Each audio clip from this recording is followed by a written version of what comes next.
What's going on, everyone? Tagupa Troopa coming back at you with another post-draft analysis video. This time I wanted to talk about the green-blue strategy in Marvel superheroes. The Simic strategy here is interesting because I didn't quite understand what the strategy was going into this because I didn't research it enough. Seeing that the blue and the green colors were pretty open, I started pulling cards in those, and then it wasn't until pack 3 that I started realizing that it's all about the +1/+1 counters. I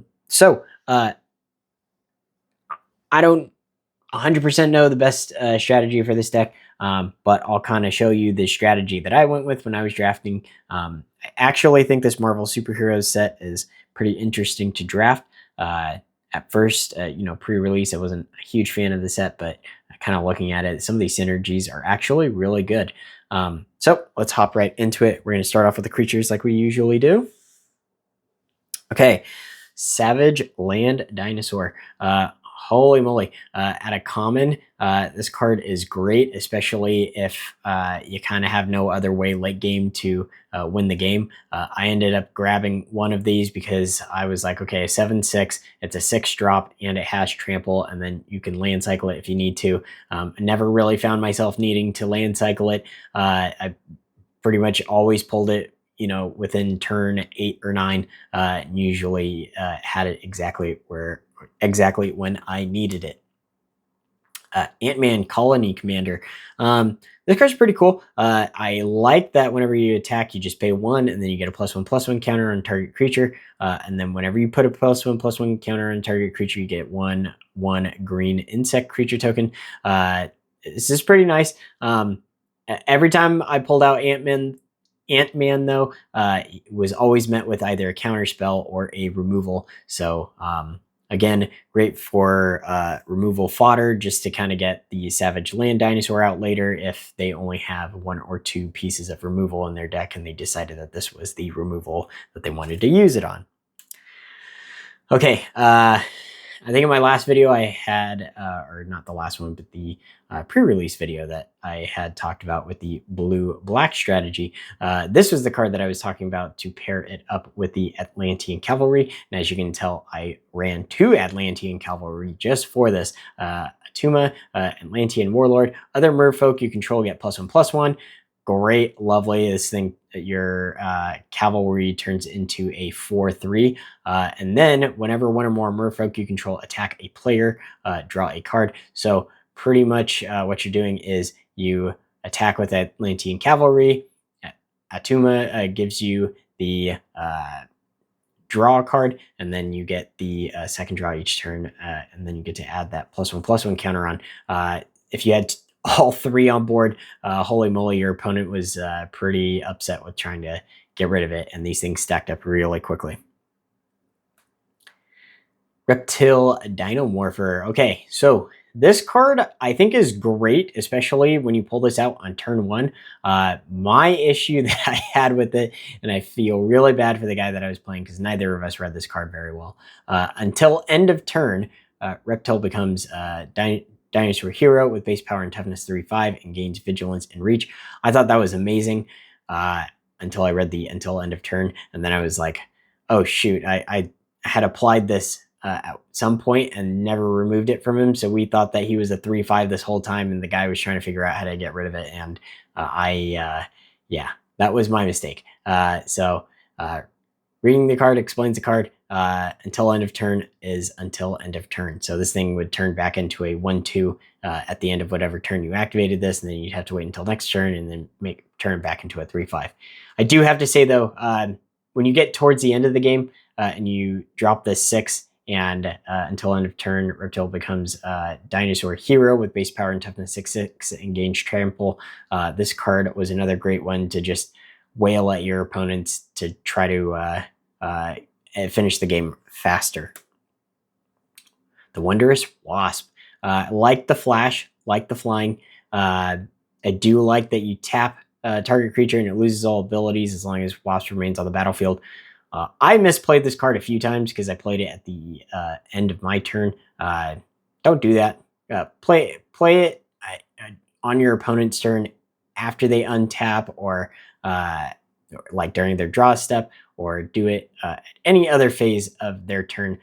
Don't just activate it during your turn and then realize, oh crap, I tapped one of their creatures and it's going to untap in 2 phases. Okay, Perceptive Prodigy. I saw this card get wheeled a few times, so I decided to grab it. Copy target activated or triggered ability you control from a creature source. You may choose new targets for the copy. This card was actually really good to add additional +1/+1 counters wherever you needed them to. So if you had a card that said, hey, you're going to draw a card, or hey, you're going to add a +1/+1, you get to add an additional +1/+1, or add an additional draw. Again, it's very important to play a lot of these cards on your second turn. So if you have this on board, since it has Vigilance, you can still attack with it if you need to. And then during your second main step, you can do all of your activated and triggered abilities to help you set up for the next turn. Falcon Winged Wonder. This was mostly good for the flying, as well as getting that Red Wing token. I do have to say, though, at first, I didn't think that this was doing that much work, but considering you get 2 flyers, one that surveils when it attacks, and the other one is a 3/4 flyer, this card does do a lot of work. So thank you, thank you, thank you. Herbie Scout Unit. Again, I've talked about this before. Getting that additional draw as well as a tapped land is great. Just make sure that if you need to play another card that turn, and you only have 1 land in hand, don't play it tapped. Just play your land for turn afterwards. Pet Avengers. This one was pretty good. Getting that 3/2 white hero creature token with Vigilance was great. If you're hitting, and it has reach. If you're hitting late game, the nice thing is when you pair this up with the Prodigy, and you end up having this trigger twice, which is super big. Wakanda Royal Guard, Vigilance. Again, you'll notice the theme that the green in this set and blue both have a lot of Vigilance creatures, as well as, there's a bunch of flyers and stuff. But the nice thing about this card, +1/+1 counter on target creature. So you could target this one if you wanted to, but you get the additional ability or the additional effect if that creature is another hero. Is another hero, so it has to go on some other creature that's a hero. Most of the creatures in this color pairing are heroes, so put the +1/+1 counters on it instead. I like doing that better. Hulking. This one's pretty good, especially because if you activate a card that, let's say, let's see, I'm trying to remember exactly how I did this. If it has greater power or toughness than Hulking, put a +1/+1 counter on Hulking. So you could technically activate a creature that has 3 power, and then it gets a +1/+1, and then activate a creature that has 4 power. Or if you have a creature with more toughness, you can do the 4 toughness, make it a 3/4, and then you can activate a creature with 3 power, and then you get an additional +1/+1. Knight of Woundagore. I don't think I'm pronouncing that correct, but trample, which is great. And then whenever you put a +1/+1 counter on another creature, put a +1/+1 on this creature. This ability triggers only once each turn. That is completely fine, especially because there's a lot of cards in here that are just giving themselves +1/+1. So awesome. Gorilla. I didn't see this card a single time during the draft night that I was playing. But sacrifice this creature, destroy target non-creature artifact or non-creature enchantment. This was a great, activated at sorcery speed, though. That's not so great. But I do have to say this was nice to get rid of any sort of enchantment sagas that you ran into. Any World War Hulk or was it Superhero Civil War? Man, those cards will win somebody the game. White Tiger, Ava Ayala. This one was okay. It's nice getting the 4/4 cat that can't be blocked.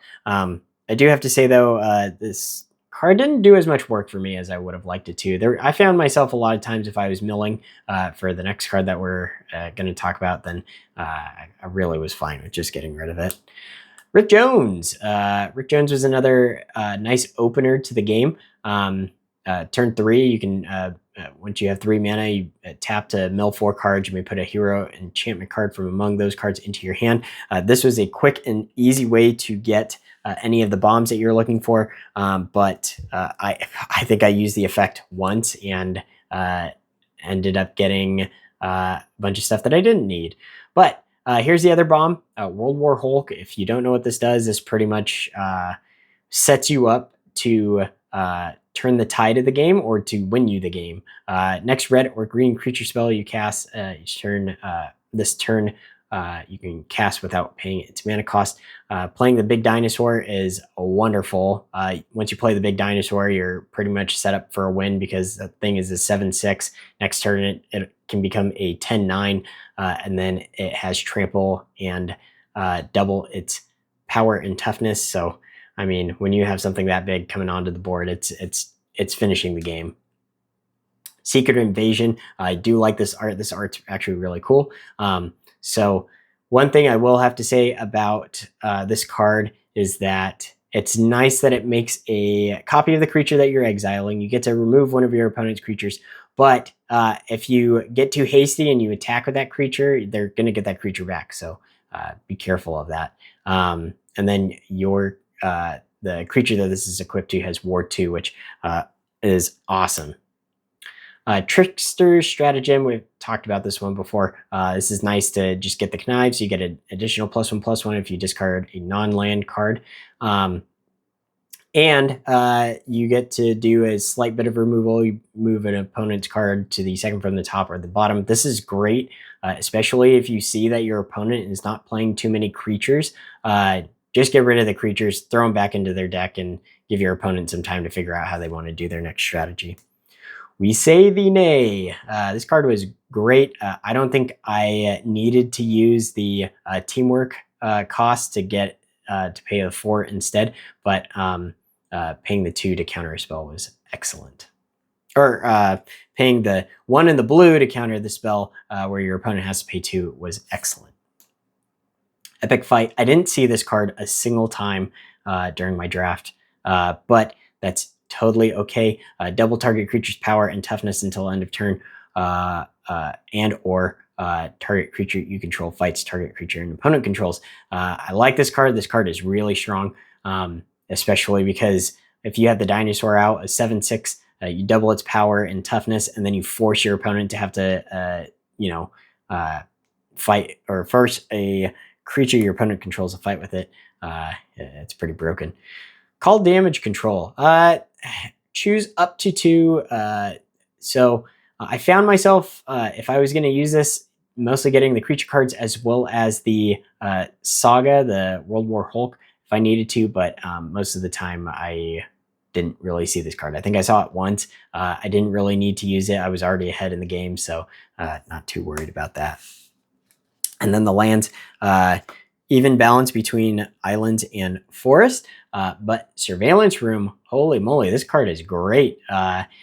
Whenever it enters, you surveil 1. This is a good opener to almost any game that I've seen so far. If I didn't start off with Rick Jones or Reptile, Surveillance Room, it was typically the other card that I would see, so I'd usually use Surveillance Room, take a look at the top card. If it's something that is going to line up with your strategy, great. If not, get rid of it. So anyway, that was it. Typical deck profile, 17 creatures, 6 instants, sorceries, and enchantment, unless they would generate a creature, and then 17 lands. Since this wasn't an aggro strategy, I was looking at more of just kind of building up a board and being a consistent board. I went with this ratio of creatures, spell, sorceries, instants, as well as lands. So if you have any questions, let me know. Thanks for joining, and we are tagging out.